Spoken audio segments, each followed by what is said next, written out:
The New York Times' Jim Rutenberg is alarmed by right-wing websites with no commitment to truth. He's not alone there, but as a mainstream reporter, he'd like to be able to balance those out with some respectable right-wing journalists. And he seems to think he's found one in Weekly Standard editor-in-chief Stephen Hayes. Hayes, Rutenberg wrote on March 26th, is following in the tradition of William F. Buckley, who, quote, designed National Review to win the larger argument through logic and superior command of the subject, as his biographer, Sam Tannenhouse, a former writer for the New York Times, told me last week, through facts. And it inspired successive generations of conservative journalists to get in the game, too. One of them was Stephen F. Hayes, close quote.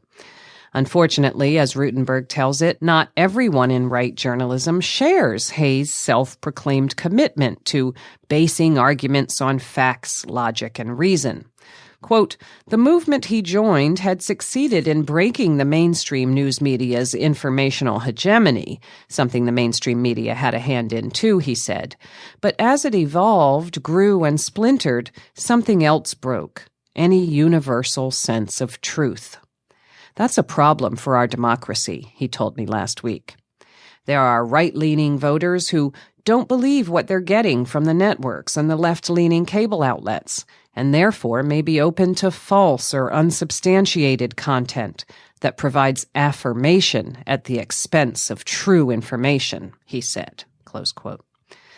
Well, aside from these false framing notions that mainstream media once reflected a universal sense of truth and that corporate media don't themselves provide affirmation of neoliberal economic dogma, for instance, at the expense of true information, this relay race of responsible right-wingers passing along the torch of truth-committed journalism falls down at both ends.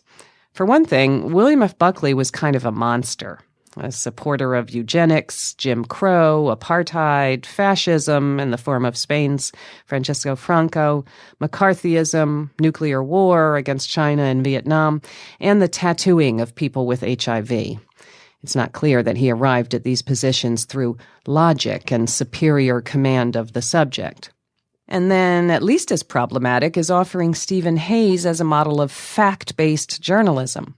Hayes is the reporter who famously used the Weekly Standard as a platform for recycled claims of a connection between Saddam Hussein's Iraq and al-Qaeda.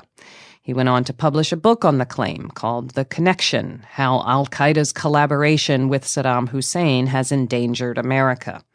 The Times' review of Hayes' book said that Hayes cannot bear to let his pet theory fall by the wayside, whether it is borne out by the facts or not.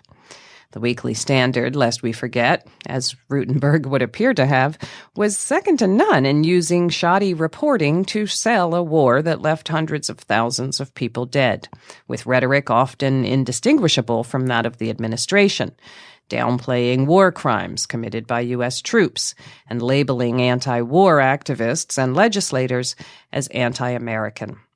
So it's odd to see a profile of Hayes in the New York Times bearing the headline, The Weekly Standard's Arsenal to Fight Falsehoods, Facts, Logic, and Reason.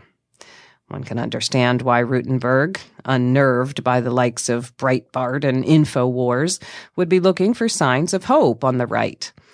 But expecting a journalist and a magazine that led perhaps the single most disastrous journalistic scam of the 21st century to restore honesty to conservative media is not so much hopeful as delusional.